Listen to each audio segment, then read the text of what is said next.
नमस्कार, स्वागत है आपका फोकस न्यूज पर। शाम के 6:30 बज रहे हैं और आपके साथ मैं हूं मीना शर्मा। संविधान निर्माताओं ने दलित और आदिवासी समाज को बराबरी पर लाने के लिए सिर्फ 10 साल के आरक्षण की व्यवस्था की थी। बाद में इसे 10-10 साल के लिए आगे बढ़ाया जाता रहा, लेकिन 1990 में तत्कालीन प्रधानमंत्री विश्वनाथ प्रताप सिंह ने पिछड़े वर्गों को आरक्षण के लिए मंडन कमीशन की सिफारिशें लागू करने को मंजूरी दी और इसी के साथ आरोप लगने शुरू हुए कि योग्य लोगों से आरक्षण के नाम पर उनका हक छीना जा रहा है। लेकिन सियासी दलों के लिए यह बंटवारा एक बड़े मौके के तौर पर तैयार होने लगा। बड़ी आबादी को आर्थिक और शैक्षिक रूप से मजबूत करने में मदद तो मिली, लेकिन अलग अलग दलों ने अपने वोट बैंक भी बनाने शुरू कर दिए।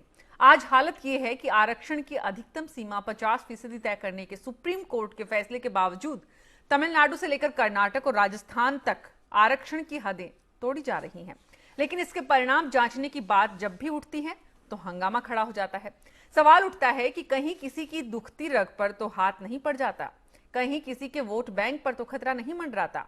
हम अपने खास कार्यक्रम में आज आपके मुद्दे आपके साथ में आज बात करेंगे आपसे जुड़े हुए उस विषय की जो आपके बच्चों को प्रभावित करता है।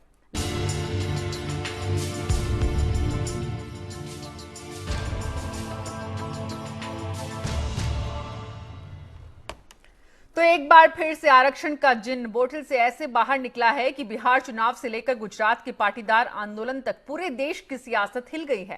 पहले संघ प्रमुख मोहन भागवत ने समीक्षा की बात से सियासी आग भड़काई, तो अब राजस्थान सरकार ने गुर्जरों और सवर्ण गरीबों को आरक्षण देने पर घमासान छिड़ गया है।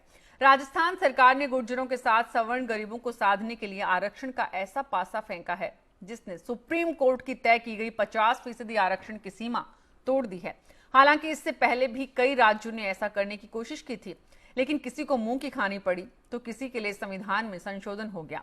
लेकिन जब भी आरक्षण से होने वाले नफा नुकसान को जांचने की बात उठी तो सियासी बवंडर खड़ा हो गया। लेकिन सवाल उठता है कि अगर इस तरह की आरक्षण की घोषणाएं कहीं केवल वोट बैंक साधने का जुगाड़ तो नहीं है। और इन्हीं सवालों के लिए हम चर्चा कर रहे हैं हमारे खास मेहमानों के साथ। लेकिन उससे पहले आपको बताते हैं कि दरअसल हम ये चर्चा क्यों कर रहे हैं, सवाल कौन से हैं। बिहार चुनाव पर क्या वाकई पड़ेगा राजस्थान के इस आरक्षण का असर? क्या गुर्जरों को आरक्षण के बाद नहीं उठेगा जाट आरक्षण का मुद्दा? बीजेपी शासित दूसरे राज्य आरक्षण पर क्या नीति अपनाएंगे? मोहन भागवत की सोच पर पहला कदम तो नहीं है ये क्या जो राजस्थान में दिख रहा है? और गुजरात में पटेल आरक्षण के मुद्दे से कैसे निपटेगी आनंदीबेन पटेल?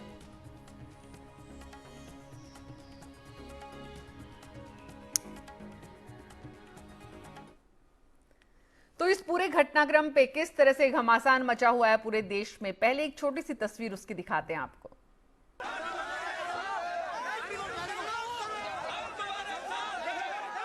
गुर्जर समुदाय के गरजने की ये कहानी पिछले कुछ बरसों में कई बार राजस्थान की सियासत को हिला चुकी है। सदन से लेकर सड़कों तक कहीं भी कभी भी गुर्जर अपने लिए आरक्षण की मांग को बुलंद कर चुके हैं और हर बार राज्य सरकारों को आंदोलनकारियों को आश्वासनों के लॉलीपॉप के सहारे मनाना पड़ता है। लेकिन मंगलवार का दिन सूबे की सियासत में नया रंग लेकर आया जब विधानसभा ने विशेष पिछड़ा वर्ग विधेयक 2015 को ध्वनि मत से पारित कर दिया। विधेयक के तहत अनारक्षित वर्ग के आर्थिक पिछड़ों को शैक्षणिक संस्थानों और सरकारी नौकरियों में 14% आरक्षण मिलेगा। दोनों बिल जो पारित किए हैं इसको विधि वेताओं से राय लेकर समग्र रूप से इसकी विधिक विवेचना करके और सारे विधिक पहलुओं को देखकर उसके बाद लागू किए। इसमें किसी प्रकार की विधिक त्रुटि नहीं है। नए आरक्षण विधेयक के सहारे मुख्यमंत्री वसुंधरा राजे सिंधिया ने सियासत का ऐसा दांव चला है जो कई जातीय समीकरण साधने का काम करेगा। अब गुर्जर, बंजारा, गड़िया लोहार, रेबारी, गडरिया आदि को विशेष पिछड़े वर्ग के रूप में अलग से 5% आरक्षण का प्रावधान किया गया है। इसको मिला के राजस्थान में 68% आरक्षण हो गया है। इसमें अन्य पिछड़ा वर्ग को 21, अनुसूचित जातियों को 16, अनुसूचित जनजातियों को 12, आर्थिक रूप से पिछड़ों को 14 और विशेष पिछड़ा वर्ग को 5% आरक्षण मिलेगा।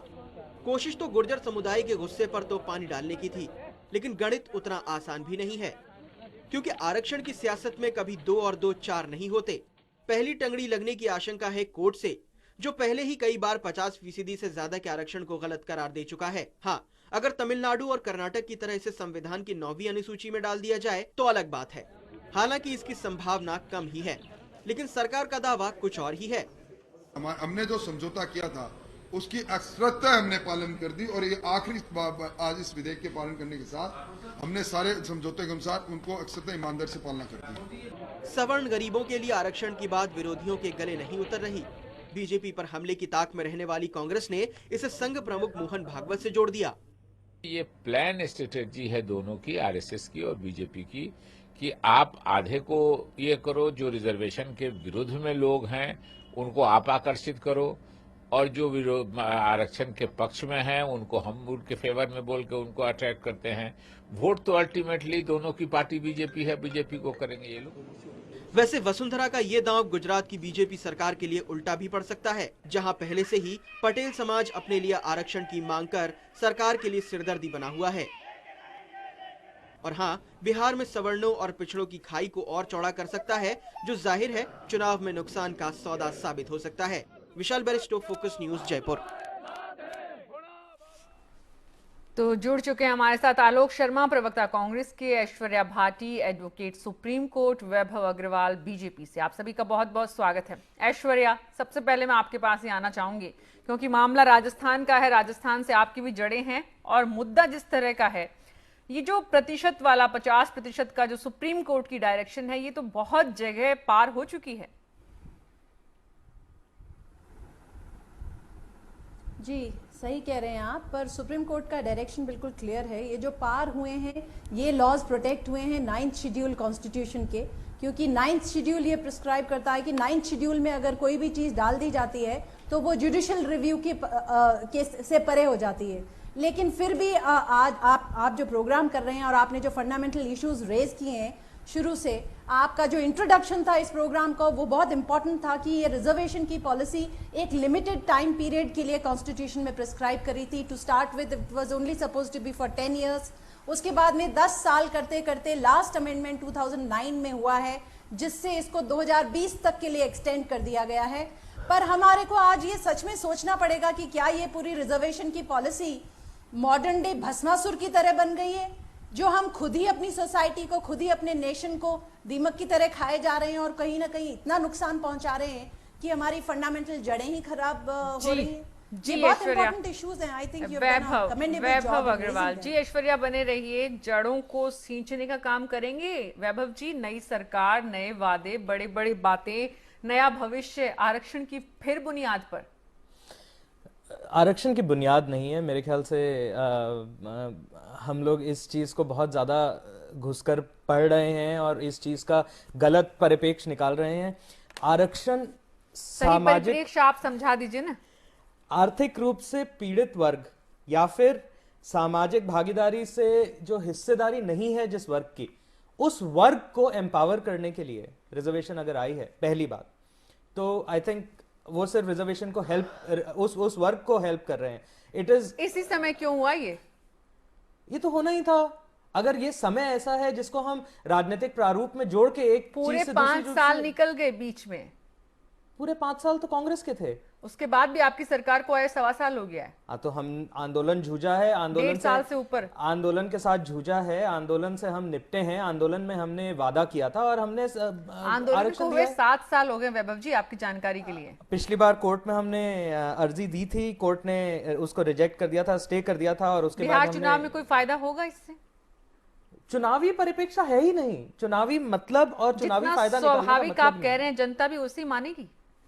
जनता को देखना चाहिए, बिल्कुल देखना चाहिए। और जनता आज की तारीख में बहुत जागरूक है। जनता देश की तरक्की देखती है और जनता देश को खोखला करने की स्ट्रैटेजी नहीं देखती है बीजेपी में। तभी हम आज की तारीख में 300 प्लस सीटों से एनडीए सरकार बनाए बैठे हैं और राजस्थान में 160 प्लस सीटें हैं, मतलब मध्य प्रदेश, राजस्थान में इस आरक्षण की आग में 67 लोग मरे भी हैं। करेक्ट। तो कांग्रेस ने क्यों नहीं दिया था? कांग्रेस तो आपकी सरकार ने किया था ना। हमने उसमें कोर्ट भी किया है, कांग्रेस ने उस पर राजनीति करी, कांग्रेस ने उस पर वोटें ली, हमने फिर उसको अभी लेके आए और आज आरक्षण ऑन कर दिया है। आलोक जी। जी,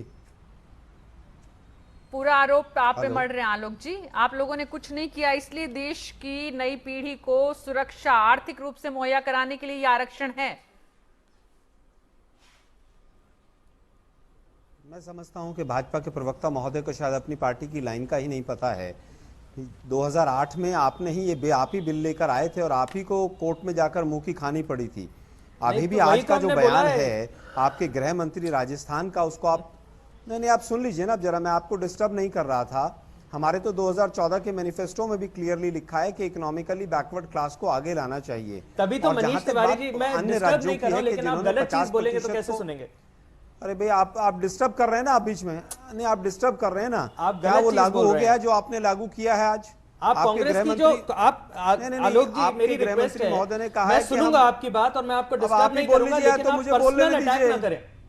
आप इन्फॉर्मेशन पे सब्जेक्ट नॉलेज पे अगर मेरे साथ आप बात करेंगे तो आपके नहीं, पास अपनी personal सब्जेक्ट attack नॉलेज नहीं है, कौन कर जितनी रहा मेरे है? पास है।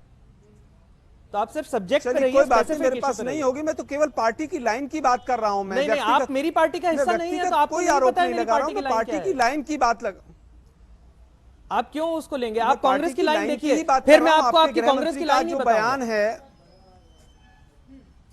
अरे बाप रे, आप ही वैभव, बता दीजिए, फिर मैं शांत बैठ जाता हूँ। वैभव मैं बता देता उनको हूं बोलने उनको। दीजिए ना अपने बात, उनको बोलने दीजिए अपनी बात, ज्यादा बेहतर होगा। ठीक जी है। आलोक जी, जल्दी से बोलिएगा आलोक जी।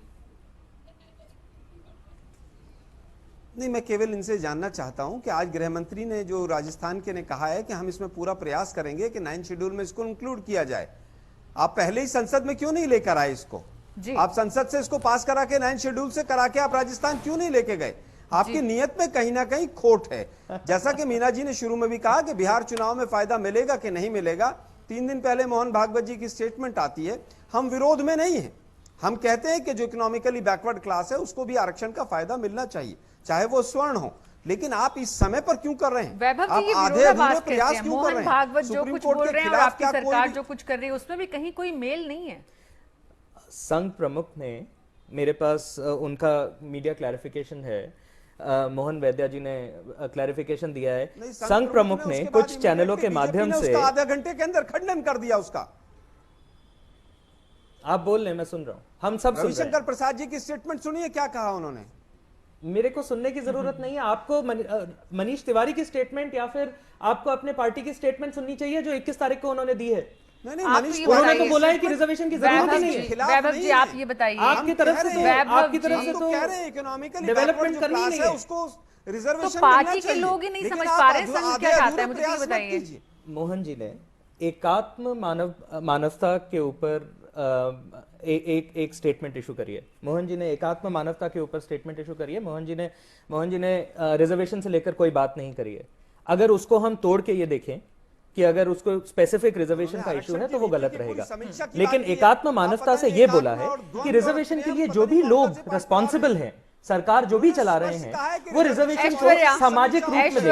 ऐश्वर्या ये बताइए, सुप्रीम कोर्ट, ऐश्वर्या ये बताइए कि सुप्रीम कोर्ट की डायरेक्शन के बाद भी अगर एक के बाद एक राज्य इस तरह का फैसला लेते हैं तो क्या एक बार फिर से सुप्रीम कोर्ट को सक्रिय होना पड़ेगा? अब जिस तरह से हाल दिख रहा है आपके प्रोग्राम पे भी आज पॉलिटिकल पार्टीज का, देखिए reservation was a very noble thing, it was a very necessary thing. जब हमारा देश की शुरुआत हो रही थी, जब हम नए डेमोक्रेटिक रिपब्लिक की तरह हमारे देश के का जन्म हो रहा था, पर जब जो जरूरत एक जन्मते बच्चे की थी, एक जन्मते राष्ट्र की थी, वो जरूरत क्या आजादी के 70 साल बाद भी रह गई है।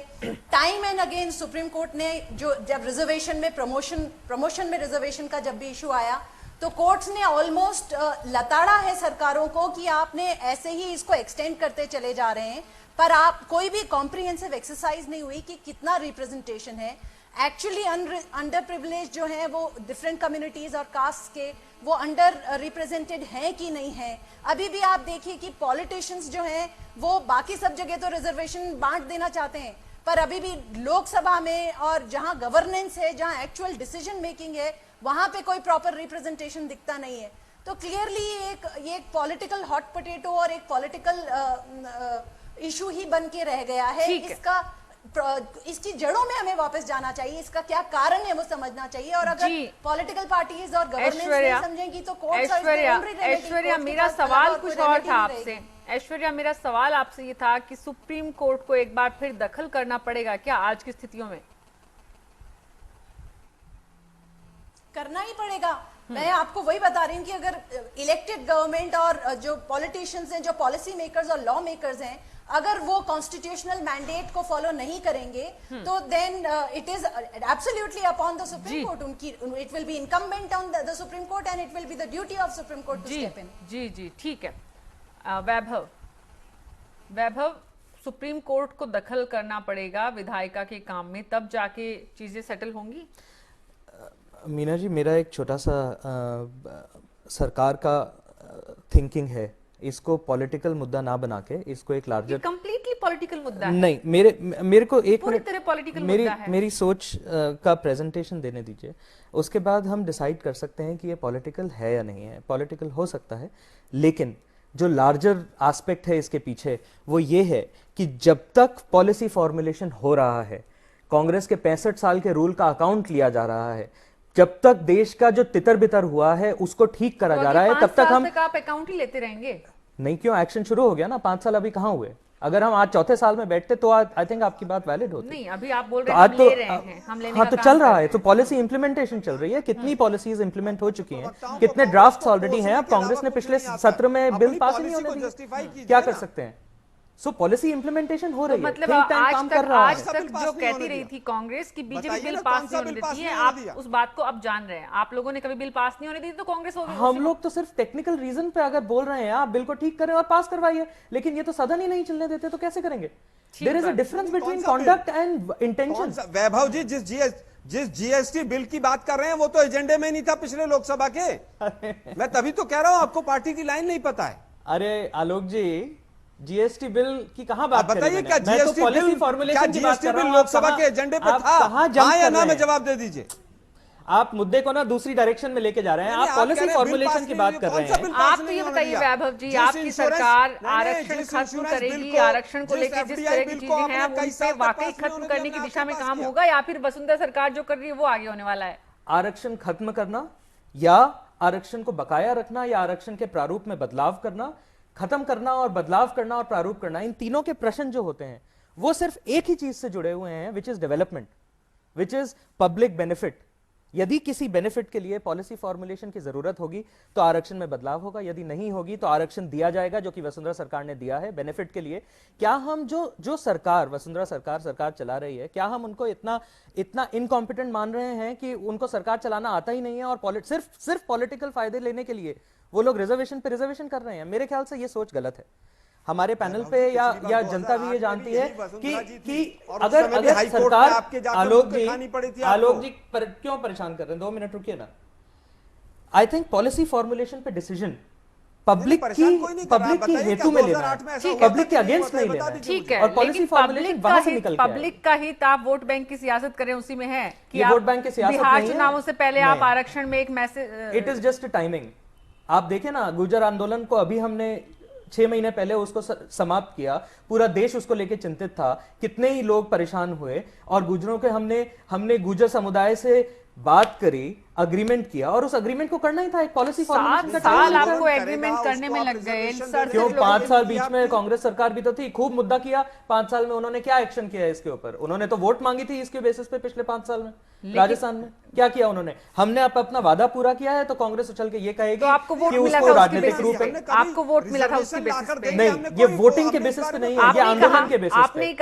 आपने कहा वोट, हमको अब सरकार मिली है, हमको अब वोट मिला है तो हमने उसको एक्शन किया। तो वोट इसीलिए मिला आलोक शर्मा जी, वोट इनको इसलिए मिला क्योंकि इन्होंने आरक्षण का जो वादा किया था वो अब उसको पूरा कर रहे हैं। ये वादा इन्होंने पहले किया है, ये तो उनकी जरूरत है डेवलपमेंट की। देखिए, मैं समझता तो हूं उनको मिल रहा है। आपके पास पूरा मौका था आलोक जी। क्राइटेरिया बना है और ना ही 5 साल अशोक गहलोत की सरकार रही, बार बार याद दिलाया गया क्या हुआ क्या नहीं हुआ। हम क्यों आलोक जी बताइए ना, क्या हुआ क्या नहीं हुआ? 5 साल क्या किया आपने? डायलॉग की आवश्यकता है, पता तो चले 5 साल क्या किया आपने पिछड़े वर्ग के उत्थान के लिए। मोदी जी जब से, आप बताइए ना। नहीं कुछ नहीं किया जो आपने किया है 2 साल। थैंक यू आलोक जी, यही सुनना चाहते थे हम। अब हम कर रहे हैं, हमें करने दीजिए।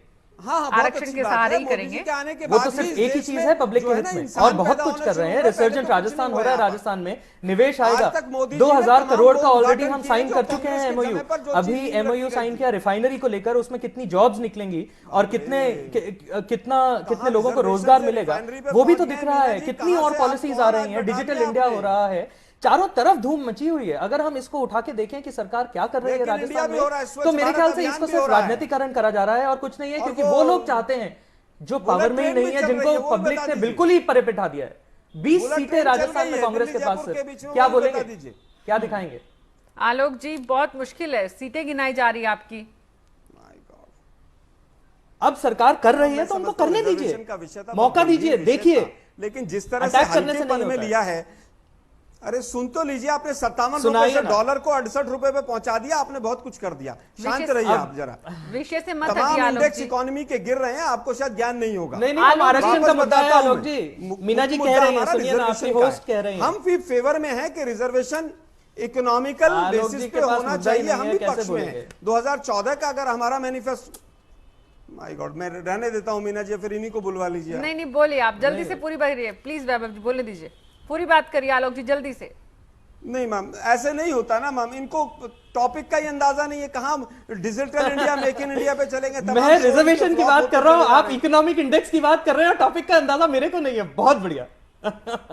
मैंने नहीं कहा, आपने यही तो शुरुआत की दिक्कत है कांग्रेस के साथ। कांग्रेस हमेशा अपने मुद्दे से, जो देश का मुद्दा है, गंभीर आपके विषय है आपके और उसके ऊपर उपाध्यक्ष आप को पता बैठकर नहीं हंस है। रहे हैं। आपके उपाध्यक्ष को सिर्फ 2 ही बातें पता है, धरती माता गंभीरता- और उनकी माता। भारत माता का सवाल नहीं है उनके पास। आलोक जी बहुत लंबा वक्त था आपके पास, लेकिन आपकी महाराष्ट्र की सरकार ने भी जाते जाते जिस तरह से मुसलमानों को आरक्षण देने की कोशिश की, लगा नहीं आप भी कहीं जो आज आप आरोप लगा रहे हैं उनसे इतर, उनसे दूर कुछ कदम उठाते हुए नजर आए हों।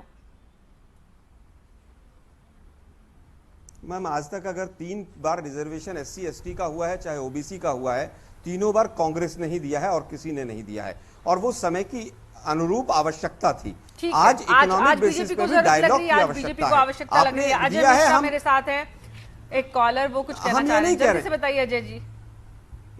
हेलो। जी बताइए जल्दी से। हाँ, मैं कह रहा था 9वीं सूची में इसको रखने के लिए आप राय मांग रहे हैं ना।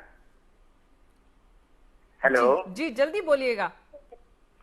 हाँ, वो जो भी हुआ है राजस्थान में वो बहुत सही हुआ है, और उसी तरह से उसी तर्ज पे आगे भी होना चाहिए। जी क्योंकि अजय मिश्रा जी, विद्यार्थी लग रहे हैं आप अपनी आवाज से, तो ऐसा लग रहा है स्टूडेंट हैं, और स्टूडेंट्स को अगर ऐसा लग रहा है, ऐश्वर्या एक बड़ी खेप है नई पीढ़ी की जिसको लगता है कि आरक्षण का सीधा फायदा उनको होगा, तो वो तो स्वाभाविक सी बात है कि इसके पक्ष में इसी कदर खड़े होंगे जिस कदर से आज हमारी ये कॉलर खड़े हुए हैं, या फिर राज्य में आंदोलन जब होता है तो युवा पीढ़ी साथ में खड़ी हो जाती है। लेकिन अब रास्ता क्या है, क्या करें कि देश में, राज्यों में इस तरह की चीजों पर लगाम लगे कानूनी रूप से? बहुत मुश्किल है मीना जी, क्योंकि आप देख रहे हैं कि कोई भी पॉलिटिकल पार्टी इस पे कोई भी बात खुल के कह नहीं सकती। उनके कंपल्शंस हैं, क्योंकि उन्हें वापस पब्लिक में जाना है, वापस पीपल्स रिप्रेजेंटेशन लेना है। जो डिफरेंट ग्रुप्स हैं वो अपने हिसाब से उसको इंटरप्रेट करते हैं, जिसको फायदा मिलना है वो उसका कुछ नहीं करना चाहता है। बट एज अ नेशन हमें देखना पड़ेगा, एज अ कॉन्स्टिट्यूशनल मैंडेट देखना पड़ेगा, पॉपुलिज्म से हट के देखना पड़ेगा।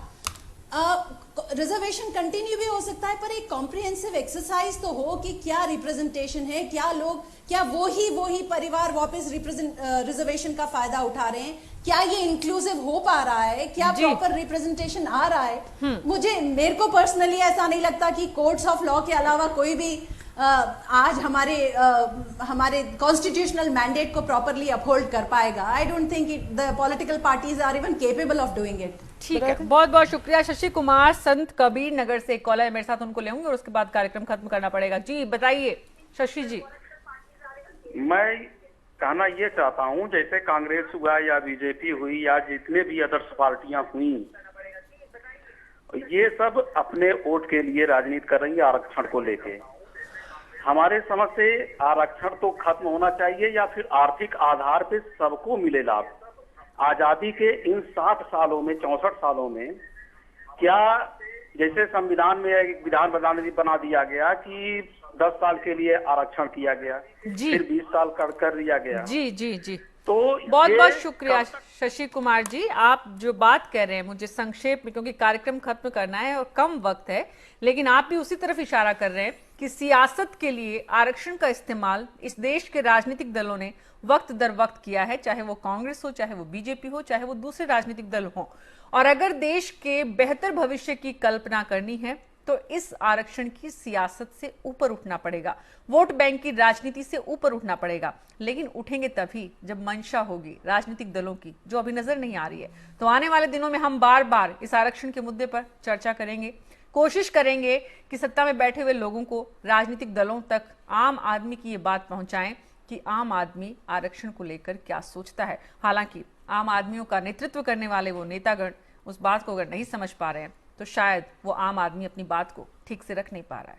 बहरहाल फोकस न्यूज पे खबरों का सिलसिला जारी रहेगा। वक्त छोटे से ब्रेक का है, मुझे दीजिए अनुमति। नमस्कार।